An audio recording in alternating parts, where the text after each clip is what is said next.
Okay, we'll start this workshop session, and I would ask the city clerk to please call roll. Bartlett. Here. Cook. Here. Hannett. Here. Odenettle. Here. Ruben DeSellis. Here. Scott. Here. Speed. Watts. Here. Williams. Here. Mayor Izzard. Here. City Attorney Beard. Here. Skip. Thanks. Here. You're not on here. Mr. Henry's not on there. huh? I'm here, though. He is here. See if she got you on this one. Oh. We got you. Is there any update? Let's see, Sean, the officer from Chapin? Yes. He's doing okay? From what I've heard, he's out of surgery and he's got possibly more to come, but he is in stable condition right now. Okay. Good. Very good. I don't have a report, so committee reports tonight. Let's just keep that officer in our prayers. Parks and Lakes. Thank you. Had a busy weekend. We did have a, Marshall, no? yeah, it was fantastic, so. We have one item this evening, discuss advertising for bids for Phase 2 of the Veterans Park Improvement Project. And Adam's coming forward to tell us all about it. All right. This is just a continuation of the improvement projects we've been doing at Veterans Park. This will be the last little bit of the sidewalk, and, well, the sidewalk was finished, but on top of the sidewalk, we're gonna do the parking on the west side of the park. You'd have about a 10-foot strip of aggregate parking along with a sidewalk and curb to make it, make it all accessible and everything. So, I just like to get the council's approval to have Hutchinson's advertise for this and get that part of the project going so we can get her done. I got a little bit in capital improvement for it, so I'd just like to get your go-ahead to go with it, so. If anybody has any questions, I do have Colberg here if we do have any questions, but this one's pretty simple, so. Yes, yeah. In Phase 2 in the capital improvement, we allocated $50,000 for Yeah. Phase 2. The sidewalk was the big one there, but this is the parking area, and then if we have any left over, I'd like to expand the dog park a little bit over there just to use some green space. But then the next phase will be the court maintenance and upgrade at that point, but that'll be a big one, so. But, yep. Great. Thank you. Awesome. Thank you, Adam. Okay, Planning and Public Works, Alderman Scott. We have two items. The first being discuss reimbursement of funds to the demolition expense account. And this was grant money that's going to be transferred to the land bank, I believe. Yeah. Brian, want to talk about that, or is that? Any questions? We've talked about it before. That's reimbursement money from the Illinois Housing Development Authority going to the land bank to fund for vacant and abandoned projects. And I know that Mr. Nyberg would like to see more money pumped in there from the ARPA money, which we'll discuss. We'll talk with Chief Cook about that, having a meeting. But, right, I get a text about every week from Brian saying, please pump more money in, right? Okay. Thank you. The next item is discuss waiving bids and accepting proposal for the completion of work at 234 West State Street. That was for $35,202 to Neff Colvin, and I believe that's the finishing up of the building collapse, right? Yeah, it is. Any questions on that?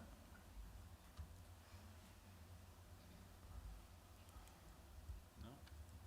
Thank you, Alderman Scott. Public Protection, Alderman Bartlett. We have two items tonight, Mr. Mayor. First, discuss waiving bids and accepting proposal for an auto pulse resuscitation system for the Jacksonville Fire Department, and discuss waiving bids and accepting proposals for technical rescue equipment for the Jacksonville Fire Department. And I'd like to turn the floor over to Chief Sills to discuss those. Awesome. Yes, Chief. Evening, everybody. First item is a Zoll Auto Pulse. It's a automated CPR device. Basically comes with a short backboard and almost like a moving tarp that comes along with it. What it does is it gives high-quality CPR to the victim, no matter where they're at or whenever we locate them. A lot of times, usually when manual CPR is started, it has to be stopped or paused as you're moving the patient, say, from the floor to a cot, or if you're trying to get them out of a tight residence, tight quarters, or if you're in an elevator. With this device, it delivers CPR continuously. There's no pause, no stopping. It also works well with our rescue equipment. Because like I said, it doesn't matter where the patient's at. They can be upright in the vehicle. We can deploy it anywhere relatively quickly. This would be the second unit. We put one unit in service earlier this year, and so far we've had pretty good success with it. We've deployed it probably about 20 times in the last 4 months, and have achieved several saves with it. So that's the first item. The quote on that was $15,910.41.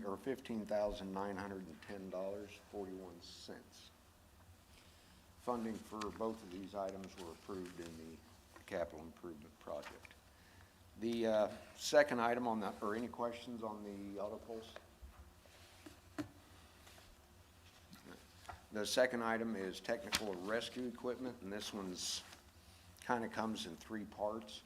The first part is the bid from, I believe it's Banner Equipment for just under $43,000, $43,425.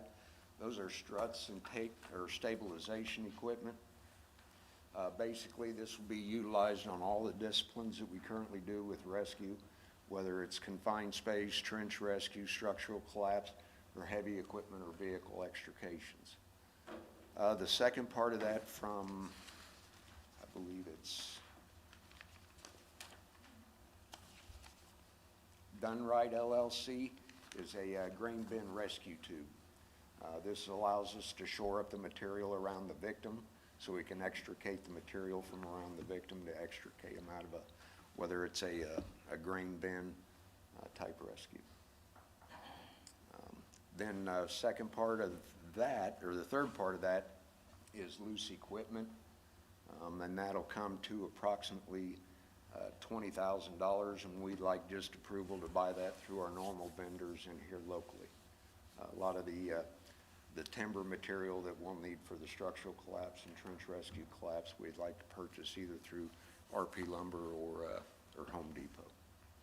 And there's some hand tools and stuff in that also with saws. That's it in a nutshell, guys. Thank you. Any questions? No. I apologize, but I must be leaving. No, that auto pulse, I saw it firsthand when the guys were, it's an impressive piece of equipment. It's an impressive piece of equipment, Yeah, it is. and just our experience with it thus far, like I said, we've been able to actually make a difference with it. Yes, So, very good. thank you, everybody. Thank you, Chief. Okay, utility, Alderman Watts.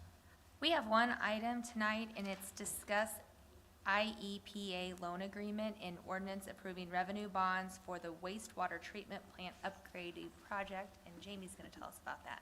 Okay, thank you very much. Yeah, tonight the action item is the debt authorizing ordinance for the wastewater treatment plant project, specifically Phase 1, but actually all the phases in this one ordinance. The debt authorizing ordinances are a requirement to be able to receive EPA loans. All the EPA loans in the past for the city, this has been an item that's been completed. One thing that's a little bit different about this one is that it covers multiple phases. For example, the water treatment plant, there was one authorizing ordinance, and it got taken care of with one construction project. In this case, the authorizing ordinance has been written in order to get multiple loans over about a 10-year period. Odds are later in the schedule, we might have to modify this a little bit, but for now, it kind of takes care of what we need. So the total amount is $40 million for the authorizing ordinance, and it really only specifically allows debt to be incurred for the description of what's in the authorizing ordinance, which was on page 2 if you had a chance to read it. So all 5 phases are included in here, so we can't necessarily go and use this in the water system or even on another sewer system project that isn't specifically defined in this ordinance. And this action allows the public to have comment in case anybody has comment or questions about it. So first reading would be tonight, and then second reading would be at the next council meeting. As far as the schedule goes, if approved, and then at the next meeting as well, that'll be submitted to EPA as part of the loan application process. And then hopefully, it will be on the intended use plan for this next fiscal year, which will be announced after July 1st. So any questions on that? One more point on that too, it's not actually incurring the debt this evening. Down the road, we'd have the loan application and the loan agreement, which would be after we get bids. Okay, thank you. Good. Thank you. Now, at this time, I understand there's a group of folks that want to talk in public comment in regards to the dispensary. Is there any other public comment not dealing with that topic at this time? Because we will give you that opportunity in the regular meeting. Okay. Seeing none, we will adjourn this workshop session. And I would ask everyone to stand for the Pledge of Allegiance, please.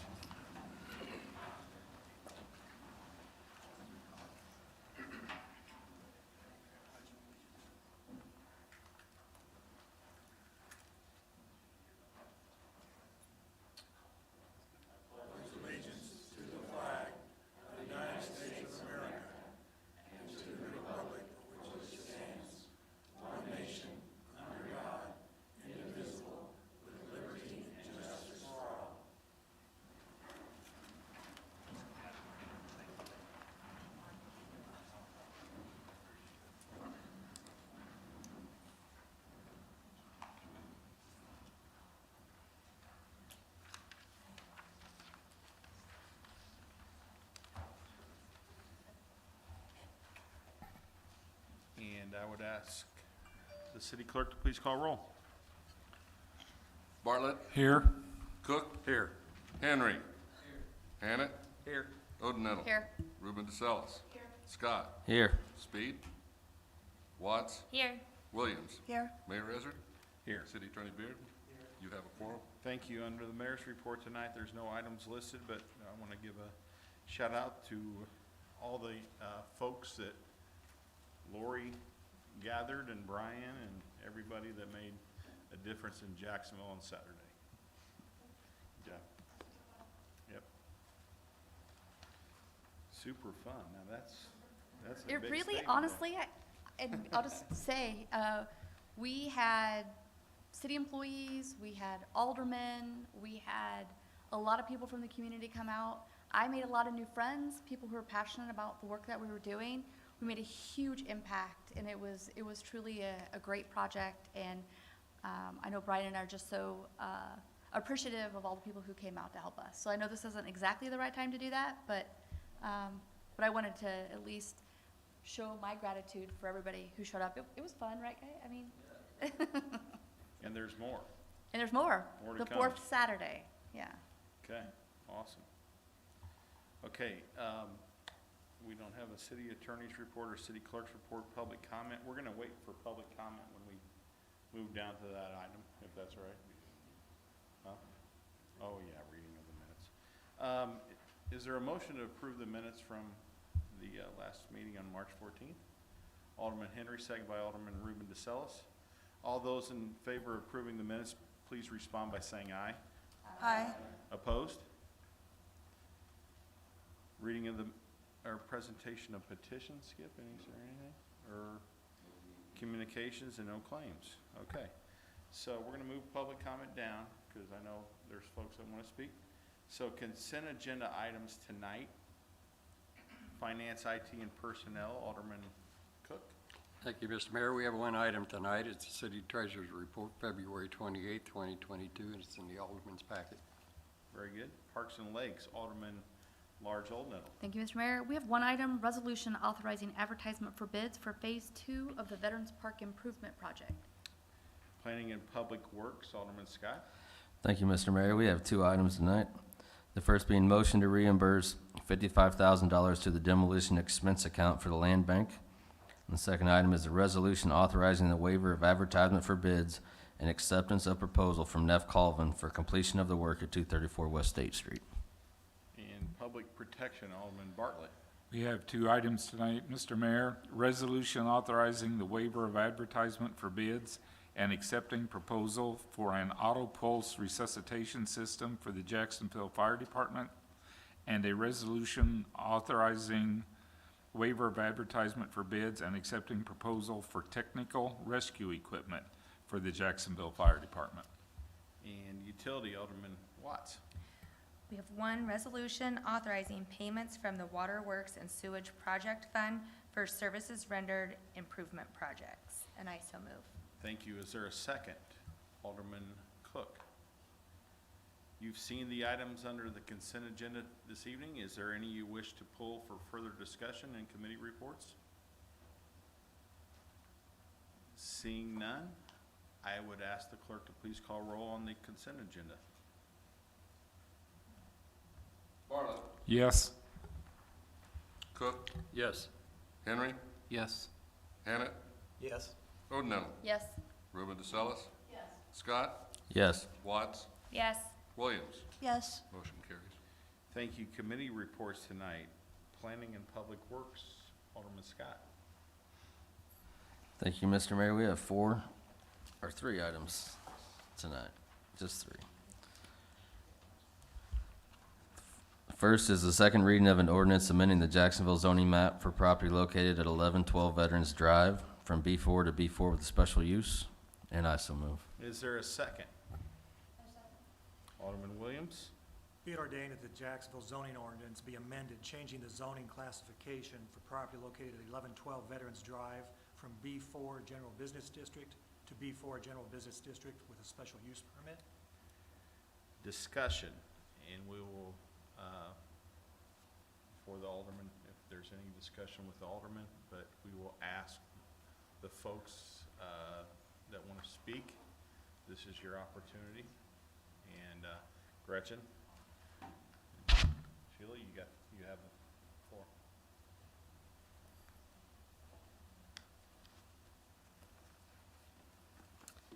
Thank you.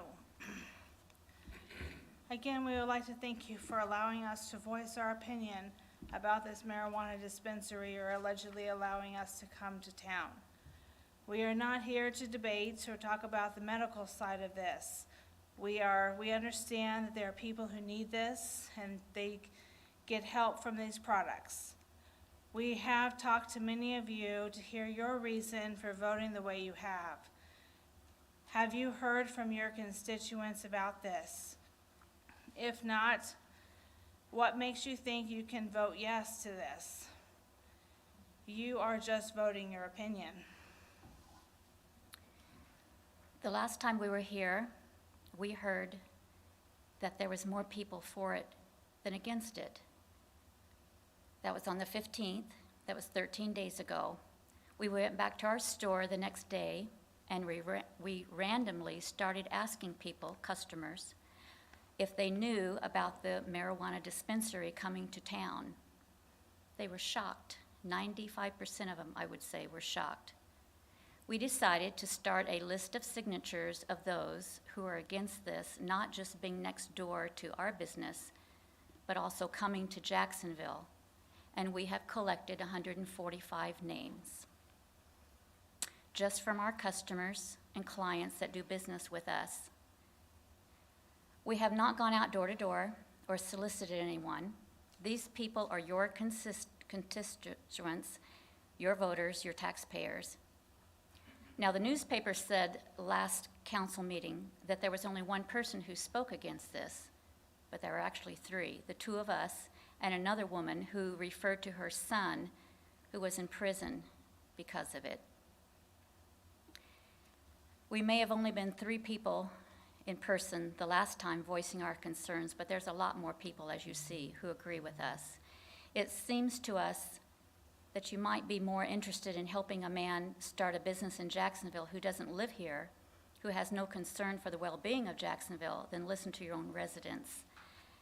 In towns and cities in Illinois, why did Mr. Pleasant choose Jacksonville? to be the first location for his store? And who's going to be responsible for this business when something happens to it or the businesses around it? The owner does not live in town, let alone state. We know the state set requirements on security for inside the building, but what about the outside around the building?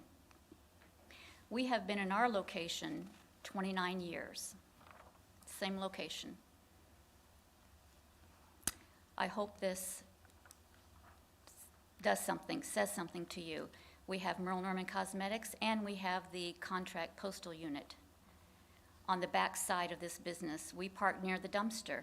Is there going to be a fence around the dumpster, keeping people from dumpster diving, trying to find free samples? We would like to even see a fence down the length of the parking lot if this passes. Number 2, you have said it is safer to go to this location than to get it on the streets. We hope you're not relying on this to fix the drug problem in the city.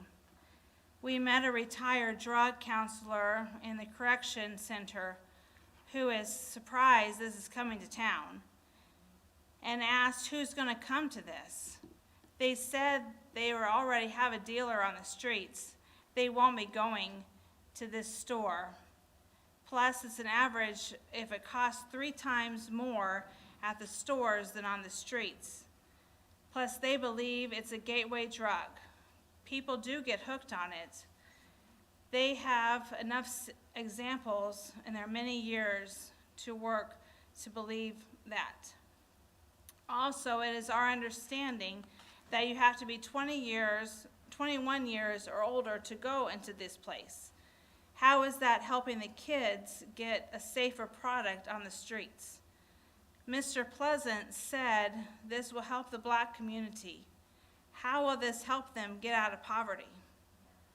Who will be employed? Will these people be using these products while on the clock?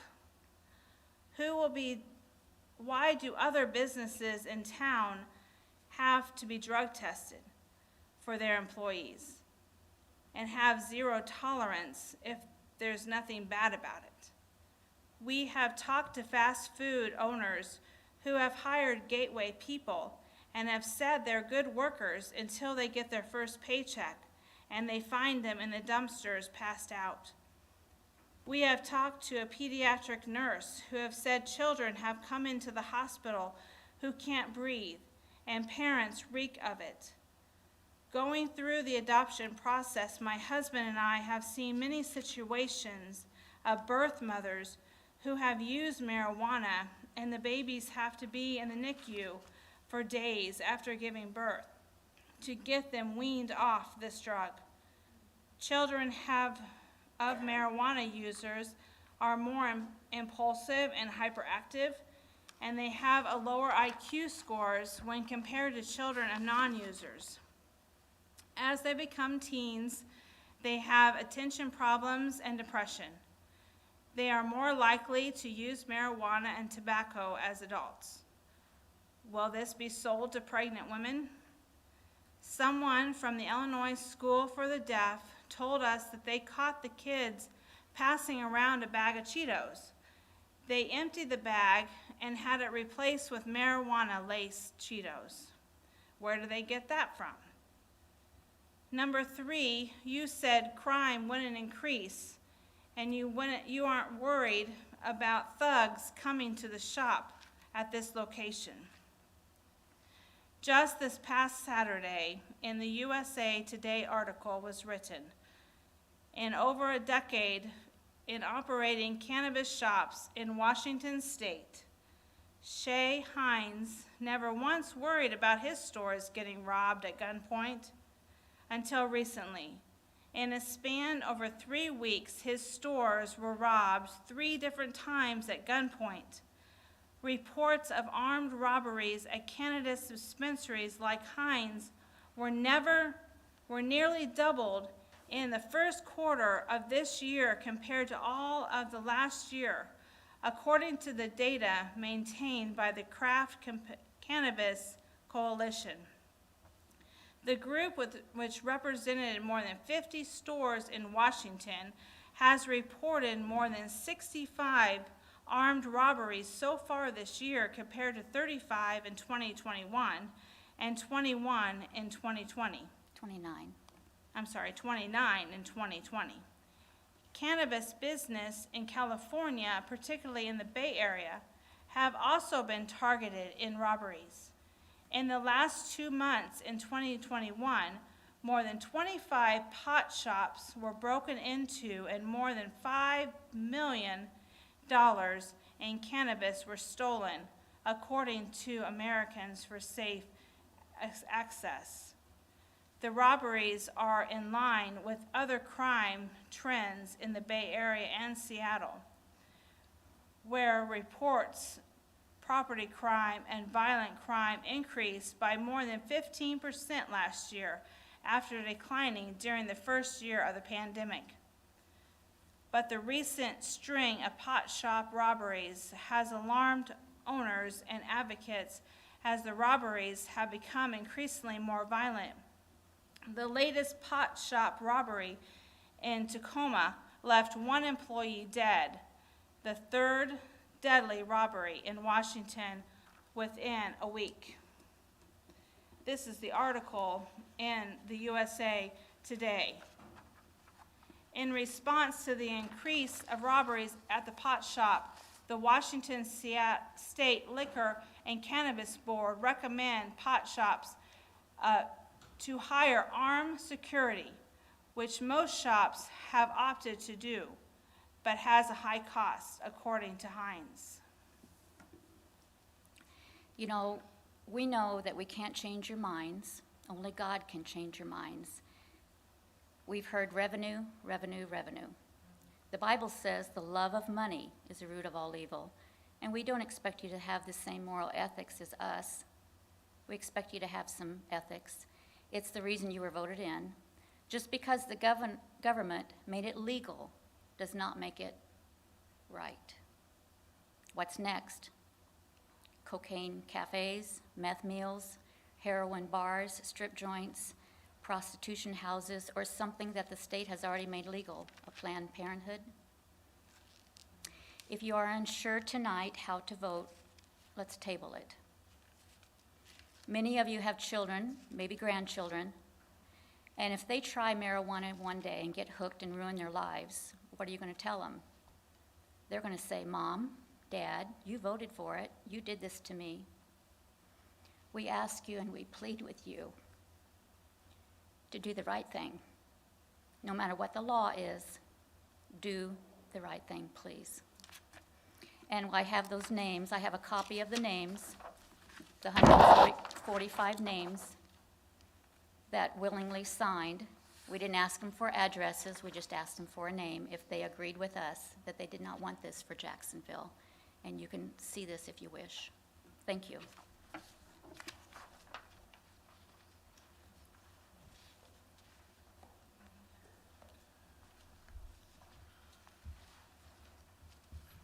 Thank you. Any other public comment?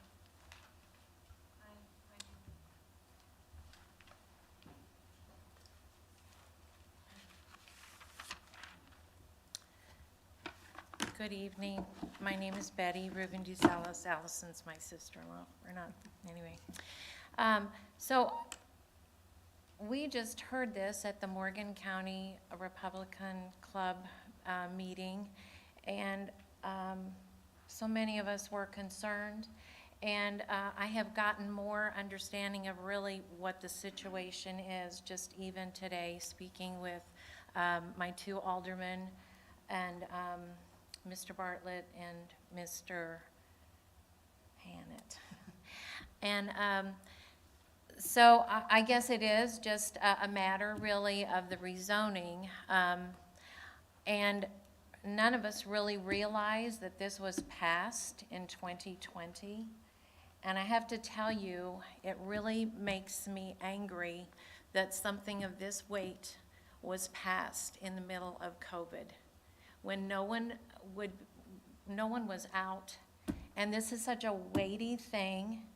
And so we are definitely standing with Gretchen and her mother and we want them to be safe. And so just yesterday, I took just my little homemade pages here, and everyone that I asked at our church was ready to sign. They've signed their name, they put their address, phone numbers, and some of the addresses are not in Jacksonville, but they're surrounding area. They come to Jacksonville to bank, they come to Jacksonville to do their shopping. They come to Jacksonville to go to church, to go to fitness club, to whatever. And so they may not live inside Jacksonville, some are in South Jacksonville as well. But the whole thing was that no one knew, and I didn't really get an understanding, as I say, until this afternoon, that this was passed in 2020. And I kept trying to ask, what is the deal about changing the zoning on this? And what I finally got from Mr. Hannett was that Jacksonville, and as I understand, only half of you were on the council at that time, but then it's put out there, I guess on some kind of listing, public, that Jacksonville is very welcoming to have a cannabis shop. And so some of you voted for that, and some of you did not. Some of you are newer. But so obviously there's a process to get this done. So I'm thinking there's got to be a process to get it undone. And there are a lot of people, all these people that signed this, it's exactly what they say. Nobody was aware of it, and nobody wants it, and everybody feels like these things were slid in under the wire, and they feel, and I understand, yeah, newspaper, most people don't buy newspaper. Trust me, we did a paper route for 17 years. I saw, the people that took newspaper go down steadily every year. And I understand it's been on the radio some, but I guess my main thrust here is really the people that I know and the people that I talk with and work with don't want this.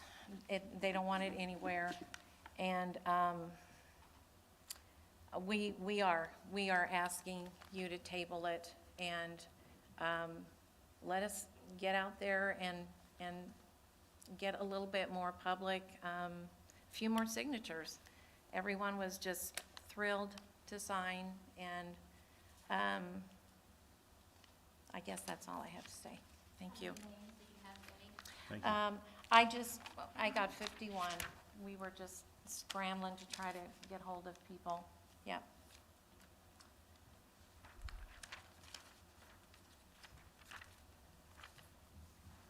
Okay, any other public comment?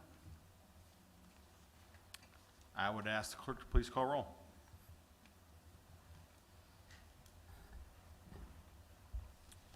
Bartlett, Yes.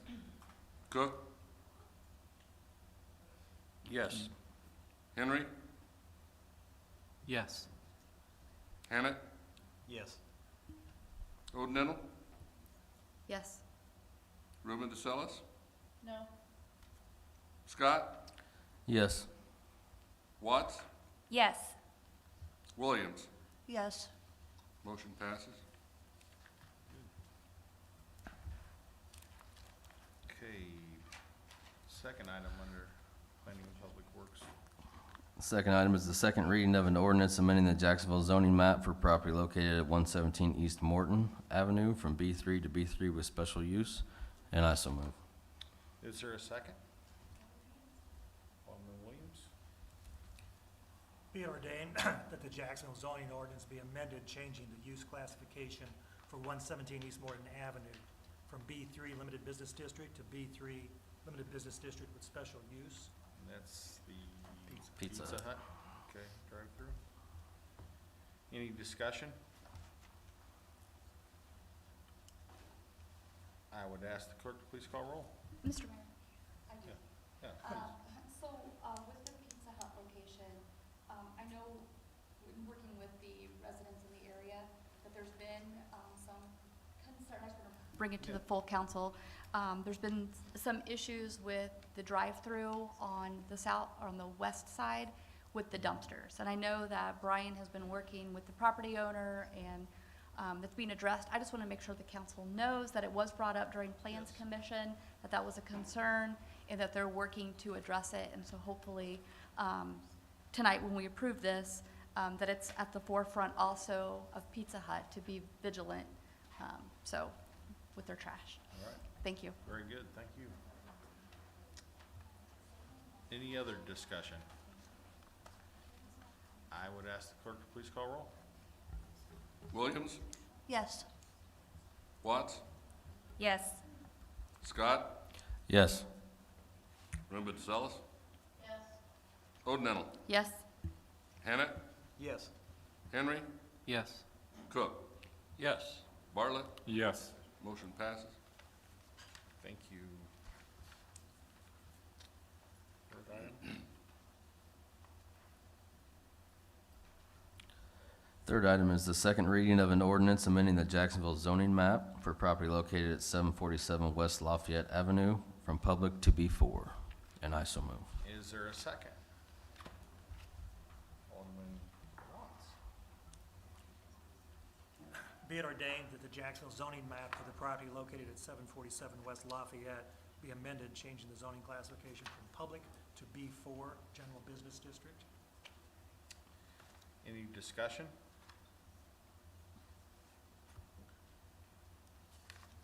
I would ask the clerk to please call roll. Bartlett, Yes. Cook, Yes. Henry, Yes. Hannah, Yes. Odenettle, Yes. Ruben DeSalis. Yes.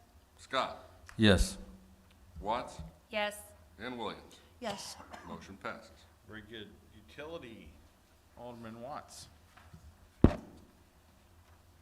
We have the first reading of an ordinance proposing the incurring of loans from the Illinois Environmental Protection Agency and issuance of waterworks and sewage revenue bonds of the city of Jacksonville, Morgan County, Illinois, in an aggregate principal amount not to exceed $40 million for the purpose of defraying the cost of the improvement of the waterworks and sewage system of the city, said city, and I so move. Is there a second?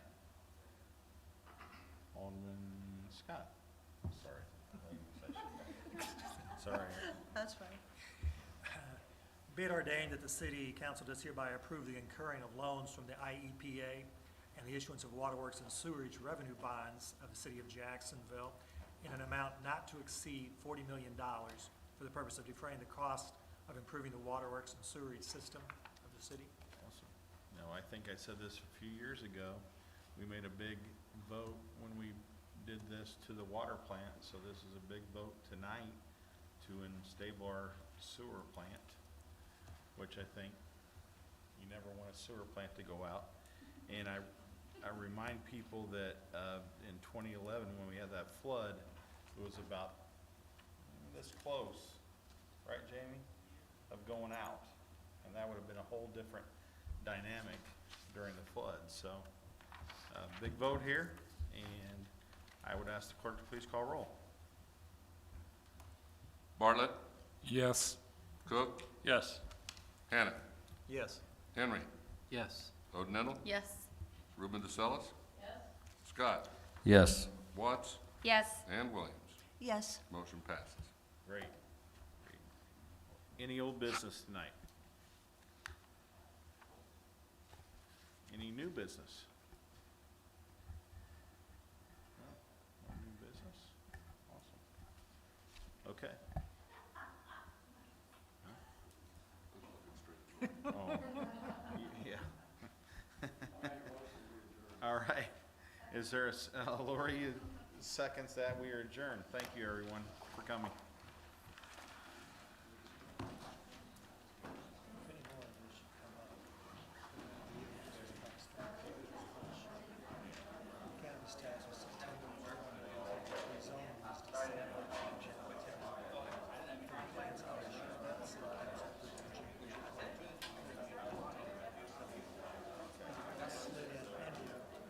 Guys,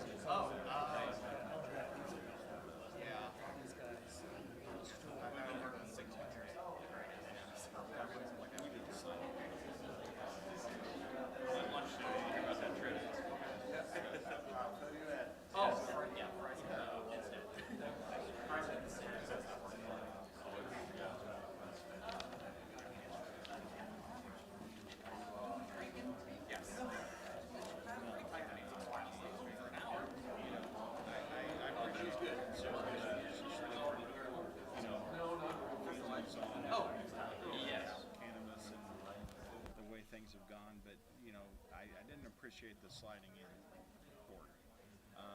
We didn't slide this in. This was passed before COVID, actually. And, you know, we all feel it. We're not just all about revenue, which was stated. You know, people have their philosophical reasons for one thing or another. I don't think this is gonna be a big deal for Jacksonville. It's gonna help us, but it's not going to be what they think it is. And I took the time out last week at the IMO convention to go over and talk to my friend Mark Kessler at Recycle Records, who's right across the street from Ascend. And he shared with me some stories when that opened up, and he says it's been no problem. And, you know, I really don't think it's going to be a problem. And I'd rather keep folks in Jacksonville, but, you know, philosophically, I understand it. I get it. But I think at the end, everything's going to be played